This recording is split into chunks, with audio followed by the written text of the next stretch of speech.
Hey YouTube, thanks for watching. Today we're going to be looking at video number 3, I believe. Number 3 of a series of 4 videos that I'm making on masking. This whole course should be enough to level you up so that you're a master of masking. Now the first one was just covering the basics, probably worth checking it out just to make sure we're all using the same language and we're all on the same page.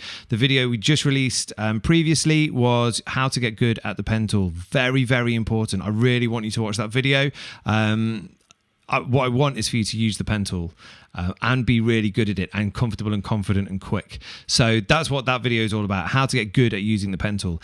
Today's video is a type of luminosity masking. We're going to be doing what's called a channel pull. So we're looking at the luminosity of the individual channels, the red channel, the green channel and blue channel individually in order to make a mask that we've pulled out of our individual channels. Now this technique is called a channel pull. You can do some incredible stuff with it. You can do incredible things with channel pulls when it comes to compositing and making masks for very, very specific targeted adjustments. But I think the first thing to do is just get a really good grasp of what a channel pull is, just so that you know. Retouchers would refer to this as a channel pull. So if you want to Google it any further, if you want to look for any more resources, that's what you want to be looking for on YouTube or Google or any of the resources you've got. Channel pulling, that's what we're doing. Let's get into Photoshop and I'll show you what it's all about.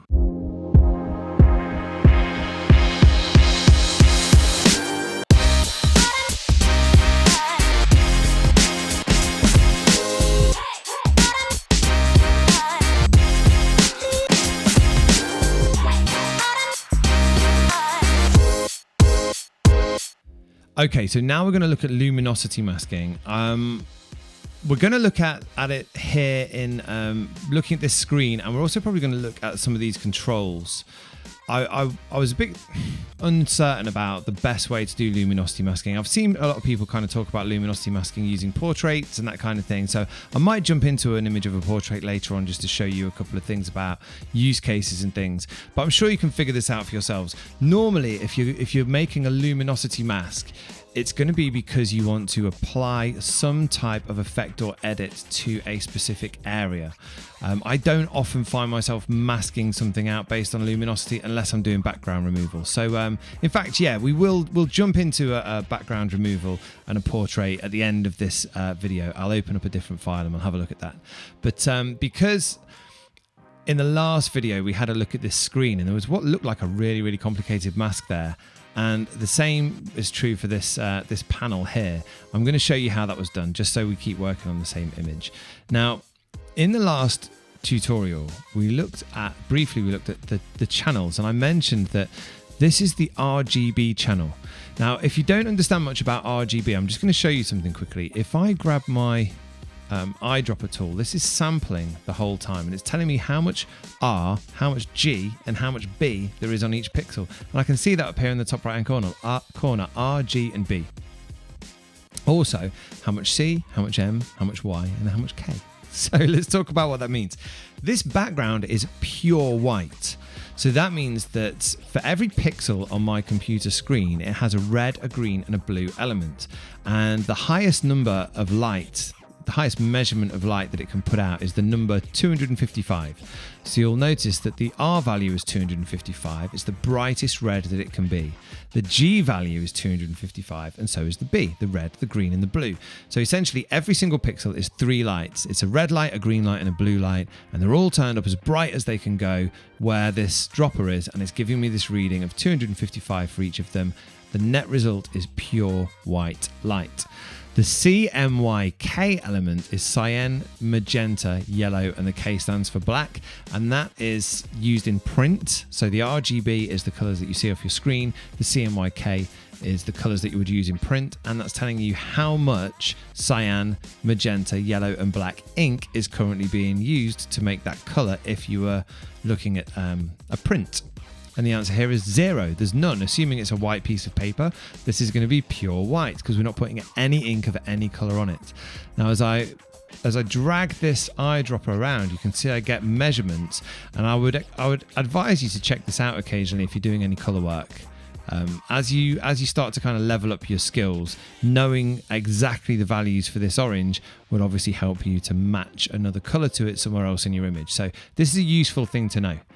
In the future, I'll do some stuff about color matching and color balancing, but I don't think it's as useful as masking. So we're just going to try and stay on topic, guys. I just wanted you to understand about the R, the G and the B, the red, green and the blue, so that you can see what's happening here. Now, if I click on the red, you can imagine this is a mask. What my computer is trying to do, what Photoshop is trying to do, is say, well, this is my red channel and I'm going to throw red light out of all of the pixels. But it's going to treat this as a mask that it applies to the red channel. And at the darker areas, it will let less red light through. Now that can be a bit weird to imagine because you're imagining that this background would be pure red. And in fact, it is pure red coming out of the red channel. But when you mix it with the pure green in the green channel and the pure blue in the blue channel, the net result is white light. So here I've got all the red that I can possibly have. And you'll notice there's quite a lot of red coming out of this screen. And here it's all, black. It's very dark grey. There's not very much red there. These buttons are black. There's not very much red there at all. And this part here is white. Now, if we go back to the RGB, that's actually red. So this bit's white because it's got all the red and all the other colours. But this bit in the red channel, hey man, just show me the red channel. What's going on? Oh, I hate when it does this. Sorry, guys. There. Okay, so now when I'm looking at the red channel, you see this is white. If I look at it on the green channel, the background is still white because I'm getting all this green light additive to give me this sort of white background, but there's no green in this red button just here. So as I switch between the two, hopefully that can help you to understand a little bit about what's going on. The background is white because it's a combination of red, green and blue on full value. And this red button is red on full value. But when I look at the green channel, again, wherever it's white, it's letting all the green through. And then all the different shades of grey are essentially places where it's dialing down the amount of green. And at this red button, there's nearly no green. It's barely any green there at all.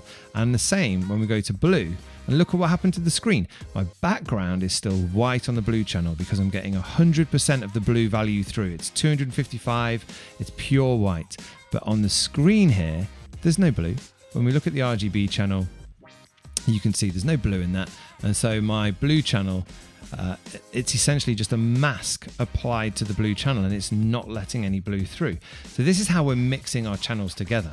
And as we look through these channels, if I'm looking to isolate the orange in this screen, I can find the channel that has the most contrast. And in this case, it's the red channel. So what I'm going to do here is make a copy of my red channel and I'm going to drag it down here over the little plus icon. And now I've got a channel called red copy. Well, I'm going to change that to say screen mask. Now, this is not going to be a very good screen mask. Let's say, for example, I wanted to change the color of my screen. I want it to be blue. I don't like this green screen and I wish it was blue. So what I'm going to do is get an adjustment layer. Oh, didn't mean to press that. Sorry, guys. Get up an adjustment layer and it's going to be hue saturation. What I'm going to do, if you don't know how this layer works, I'll talk you through it really briefly, but again, we're going to try and stay on topic. I'm going to choose my red channel. It might be reds, might be closer to yellows, but I think this is going to show up on the reds. I'm going to take my eyedropper and make a selection, and then I'm going to change the hue of my reds until that screen goes a bit bluer. I'm struggling, so I think maybe my selection wasn't that great. It might be better in the blue channel. There we go. Okay, so now my screen is blue. But look, everything else is blue as well. This isn't cool. I wanted a blue screen, and all this black stuff is all blue as well. This isn't what I wanted. This is blue. This is green. I mean, this is a disaster. I want a blue screen here, and I still want to be able to see all of the text and all of the other stuff. So what am I going to do about that? I'm going to use a cool mask. So let's go back to my channels. And I'm going to click on this screen mask, and what I need to do is set it so this is white, all this stuff here is black, and all of this surrounding stuff is black. So the way I'm going to do that is by using my brush, and I'm just going to paint on. And you might think, you can't paint like that. I can't paint all this detail in, but I can, and I'm going to show you how. Okay, so I'm going to be using my Wacom. I just had to quickly switch over from my mouse to my Wacom tablet, and I'm going to select the brush. I'm going to check that I'm on a normal brush. And I've seen this done with two different methods. One is soft light and one is overlay. And soft light tends to be a little bit more forgiving and tends to build up a little bit slower, and you can be a bit more patient. Overlay kicks ass a little bit more. I'm going to jump straight in with overlay and see what I get. So what I'm doing is setting my brush, not the layer like you might do normally. I'm sure you've all seen blending modes show up on layers in tutorials before, but I'm actually setting it directly onto the brush. So my brush is now in overlay mode. I'm going to press D to make sure I've got my default color selected. And now what's going to happen is, in fact, I'm going to press 5 to get my opacity to 50% just here. And I'm going to hold down Shift and press 5 so my flow is 50%. And that way I can build up this effect a little bit more slowly. So here's my brush. It's set to white. And what's going to happen is if I paint here, it's only going to slightly lighten that color. If I swap and press X, it's only going to slightly darken that color. But if I try to paint black onto the white, nothing. Nothing. And if I had any pure black here, let's try it on this button. If I paint white on here, it's not affecting it at all. It's going to bring up my highlights, but it's not affecting the black. Now, the overlay blend mode, and the same with the screen blend mode. Basically, anything that's 50% gray, it will go in either direction. It's happy to work in either direction, but below 50% gray, it's only going to darken that. You're not going to be able to lighten it by drawing white on it. And above 50% gray, up towards the sort of white, the lighter area of your channel, you're not going to be able to darken it. And as you can see, like with pure white and pure black, it's the most obvious. If I set my brush to black and I draw on here, it's getting darker, but I can't possibly go over the edge. Let me get a really big brush. Can't go over the edge, mate. What I can do is darken down the area that I've got, making a pure black and white mask. And if I want to change it to white now, I can draw on the white, but it's not going to affect any of the stuff that's black once it gets below a certain point. So there is a little bit of a skill to this, a little bit of a balancing act to be done. You just got to be a bit careful. Now, at the minute, I feel like all of this stuff is a bit close to grey. So I could do with a bit more contrast. So before I start, I'm going to hold down Command, Control on a PC, and press L for levels. And it's going to bring up this levels dialog box. And normally if you were going to apply levels to something, you'd want to use an adjustment layer, but I'm going to do this directly on the mask. And by dragging down from the right-hand side, I'm going to make all of my lights lighter. And from dragging in from the left-hand side, I'm going to make all of my darks darker. And now look, I've got better contrast straight away on this screen. So I'm going to jump straight into this area of the screen, and I'm going to see about darkening out some of this text. I want it ideally to be black. So I'm just going to draw over it with my pen tool, and you'll notice the text is getting darker, but I'm not really affecting the background at all. Now you can imagine, and like I said, I will do this in a moment, we'll do it on a background removal. If I was working on a human subject and they had stray wisps of hair that I was finding it really hard to cut out from my background, how easy would this be to just quickly paint over them, and anywhere that's black gets a little bit darker and anywhere that's light gets a little bit lighter. I get the contrast in my mask and I can quickly and easily remove them from the background. So I think I'm just going to go straight to full. I've just changed to 100% because I just want it to be a bit quicker. Here we go. But what I might find is that I'll see a few cheeky artifacts on the screen if I'm not too careful, but looks like I'm doing okay so far. Now, remember, I'm making a mask. So anywhere that's black isn't going to have the effect applied when I go back to my main window and use this to mask out the effect that I'm going to apply to the screen, the color change effect.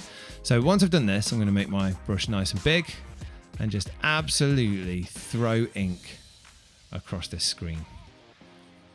Come out a little bit more. And after this, once I've got, the outline of the screen done, I can just save myself some time by using my lasso tool and drawing a quick. This is going to be like quick and messy, guys, but hopefully you can see just how awesome this is. I'm going to draw a quick square around here. There's my selection. Now I've selected the screen, but I want to select everything but the screen. So I'm going to hold Control, Shift and I. So now I've inverted my selection. And on a PC, I'm going to hold Control Shift 5. Oh, hang on. That's not true. I've suddenly forgotten the keyboard combination for fill. I've taken a screenshot. What the hell is that about? Is it just Control F5? Control Shift F5. Voiceover speech distance. Can you believe what's going on? Let's just come up to image or edit, or how do I get to fill? Edit fill. Oh, it's Shift F5. Oh my God, guys, that was a nightmare. Shift F5. I went completely blank. And that gives me fill. So now I can just fill in black and everything else is suddenly black. Deselect. And now I've got this selection. The screen mask is saved in my channels. So what I'm going to do is come here and remove this mask. Remove the mask, please. Yep, just delete that mask. And that leaves me with this, everything's blue. I can come back to my channels, hold down Command or Control and make a selection, and then go back to my layer and just add a mask. Boom. Now my mask has masked out everything. Let's have a quick look at this mask. Apart from the white area. So the white area is letting my effect come through, and now I've got a blue screen and I can open up the controls. I think I did it on my red channel. Did I not do it on the red channel? Did it show up on yellows? Where's my hue change? Oh, whatever. Okay, here we go. So now I can scroll through. I'm not affecting any of the text. I'm not affecting anywhere around the text on the screen, and that was a super easy selection. When you look at the mask, it's super complicated, and still, maybe if I felt like this stuff wasn't quite black enough, I can still, while I've got my mask selected, go Command and L and go, do you know what, I wish my whites were whiter and I wish my blacks were blacker. I've got more contrast in my mask now. So guys, this is how to get really complicated masking really quickly and really easily. I'm going to jump into a portrait that I shot just last week.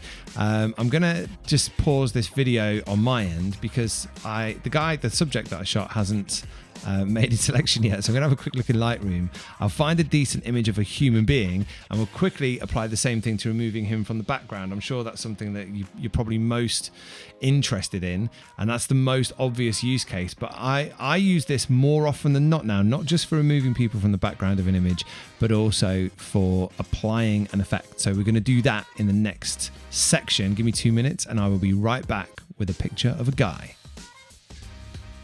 Okay, so I've pulled out this file from a shoot that I did about 2 or 3 days ago. So this is completely unedited, out of camera. I know I'm doing it on a white background, so you might think I'm cheating, but I've got to tell you guys, this technique works everywhere. I just realized we're like nearly 15 minutes in. I don't want to keep you any longer, so I wanted it to be quick and easy. I just want you to really clearly see how easy this is. Now, as I mentioned before, if I grab I for the eyedropper, you can see from the numbers up here, this should be 255 all the way around. But it's not 255 all the way around. So although we're looking at it and thinking, yeah, you know, that's white, if we put this on a website and the website was white, this would start to look like a dirty grey immediately. So this is not good enough. So we are going to have to remove it from the background and replace it with pure white. So I'm going to grab a solid colour there. I'm going to make it pure white. And I'm going to stick it behind my guy. Now also, there's potential he could have like branding colours and you might want a particular colour behind him. And in fact, this happened to me last week. It's just that I saved out all of the edits. I never back up people's unedited work unless they're paying me to. So I can't really use this example. But the guy that I shot last week, I did his image on a white background like this. He needed it pure white, so we did the background removal for his webpage. But also he's got other colleagues that are based all around the world, and they'd had headshots done by photographers in their regions, and some of them just shot outside, and they wanted it all to look consistent across all of their branding. So what I had to do was remove a guy from his colleague, remove him from the background, content aware, fill the background, take that background and put it behind my guy and make it look like my guy was shot in exactly the same space by matching the lighting and stuff. So, you know, I know this is done on a white background. I'm not trying to cheat. This can happen. And this is a Lasterlight, you know, the Lasterlight Megabox thing. That's a really big, giant flash. But even with that, it's not pure white. And I do need it to be pure white before I give it to my client, or he is going to complain. Now, this guy absolutely killed it. He's fully handsome. I'm going to come across here and look for which channel has got the most contrast, and it's definitely the blue channel, isn't it? So what I'm going to do is just drag this down, boom.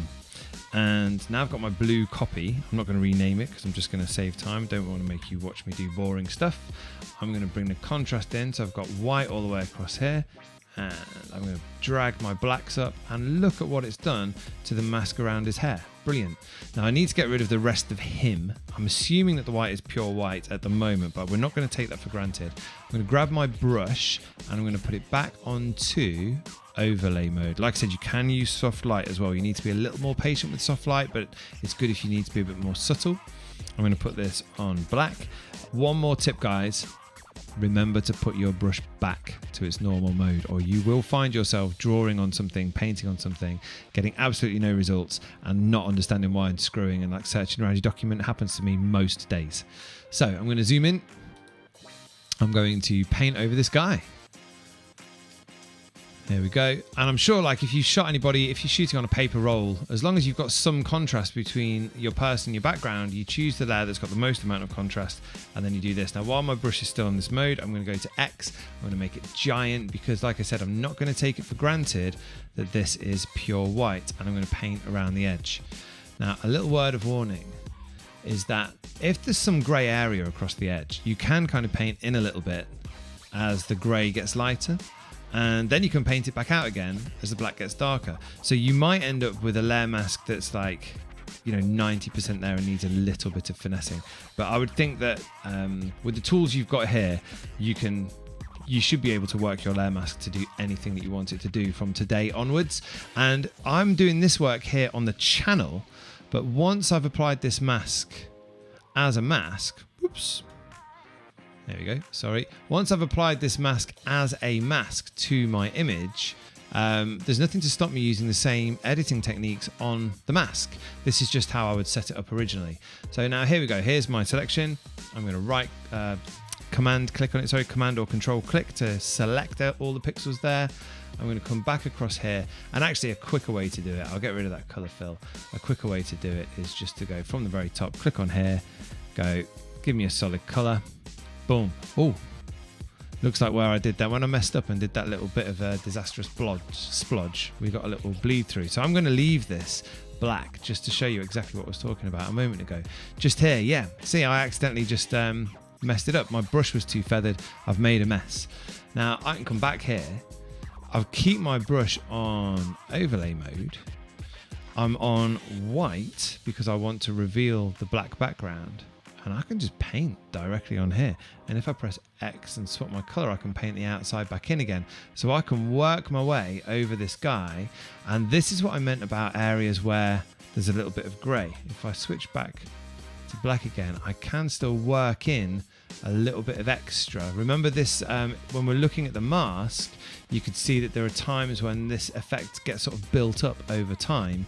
So I can spend just a moment just finessing my mask to really sort of get in amongst the individual hairs and just add a little bit more contrast into my mask. Anyway, now my guy is black on black. Now that was super quick. You could spend a bit more time finessing your mask, and you probably should, but it just goes to show how quick and easy it was to remove this guy from the background. And while I've got him here, I'm going to show you one last thing. Now let's say, for example, I wanted to change his skin tone, but only in the highlights. I felt like the highlights were a bit of an issue. If I come back to my channels, I can right click on the channel and make what's called a luminosity mask. Now, if I was to make a new channel based on that, go Control D to deselect. Oh, hang on. Why did that not do what I wanted it to do? Well, we've learned our lesson about Shift F5, haven't we? Let's fill that in with white. Now, I've got a mask that's based purely on the luminosity values from the RGB. And I can apply effects just to the highlights or just to the lowlights, and there is a method for finessing this to be just the purest highest highlights and the darkest lowest lowlights.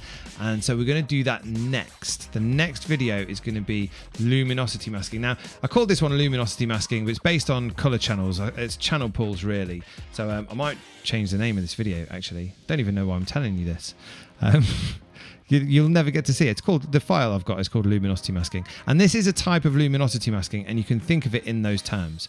But really, the terminology that we use for doing this type of work is called channel pulling. It's called a channel pull, and you'll see professional retouchers using channel pulls all the time for a number of use case scenarios. You can imagine how useful it would be, for example, if I wanted to change the color of the highlight that's sitting in here. It's orange here because this is straight out of camera. There's not been any color balance or anything done to it. What if I wanted to put this guy in a situation where it looked like there was a blue light on him? Well, I would want to affect just this area here and make it a little bit bluer. Same with the rim light that's coming around him here, the rim light in his hair. Well, I can do that using a channel pull. And if you're interested in channel pulls, that is the term that you're going to want to Google and YouTube and see if you can find any decent information on channel pulls. And so that's the difference between luminosity masking and working on individual channels, which is what we've been doing here. The next video is going to be about pure luminosity masking, and I'm also going to show you a wicked plugin that you can use for dealing with luminosity masks. So I'll see you in the next video, guys. Hopefully there won't be as many errors. Like, I'm leaving all my errors in, incidentally, because I want you to see that sometimes when I make a selection, I forget to invert it and I accidentally paint on the wrong bit. I go Command Z and then I invert my selection and I carry on going.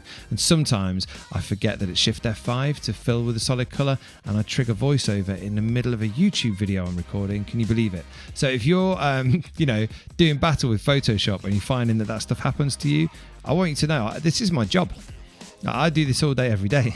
So if it's happening to me, it's totally fine if it happens to you guys. So I'm going to leave all my mistakes in, all of my errors, and I want you to know that that's totally cool. So luminosity masks in the next video. That'll be the last one for now, unless you've got any specific questions. So if there's anything else you want to know, any use case scenarios, anything like that, any more in-depth questions, just hit me up, leave a comment, drop me a message. I will get back to you either individually or I'll drop a video on the topic that you need any help with. So hit me up if you need anything, guys. I'll see you in the next video.